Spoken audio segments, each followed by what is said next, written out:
আমি যদি হাত ধরতে না দিই ছেলেটি বোধহয় আমাকে ছেড়ে চলে যাবে। যেই ছেলে হাত ধরতে না দিলে চলে যায় তার চলে যাওয়াটাই উচিত। তোমাদের মনের মধ্যে ভালোবাসার উপলব্ধি রয়েছে, কিন্তু সেটাকে যদি সযতনে সুন্দর করে আমরা সুন্দর পথে ব্যবহার করতে না পারি, অনুভব করতে না পারি, কি হবে? আমাদের জীবনটা নষ্ট হয়ে যেতে পারে। যেমন কি হতে পারে, একটি ছেলেকে আমি ভালোবাসলাম, সে আমার হাত ধরতে চাইলো, আমি ভাবলাম আমি যদি হাত ধরতে না দিই ছেলেটি বোধহয় আমাকে ছেড়ে চলে যাবে। যেই ছেলে হাত ধরতে না দিলে চলে যায় তার চলে যাওয়াটাই উচিত, কারণ সে সম্পূর্ণ মানুষ নয়, সম্পূর্ণ পুরুষ নয়। জোর করে ভালোবাসা হয় না। সুতরাং যে কোনো ছেলের সঙ্গে বন্ধুত্ব হলেই ভালোবাসার দিকে গড়াতে হবে।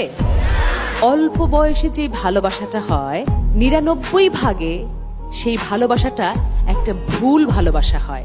একটি মাত্র ভুল ভালোবাসা, একটি মাত্র ভুল বিয়ে তোমার সম্পূর্ণ জীবনকে নষ্ট করবে।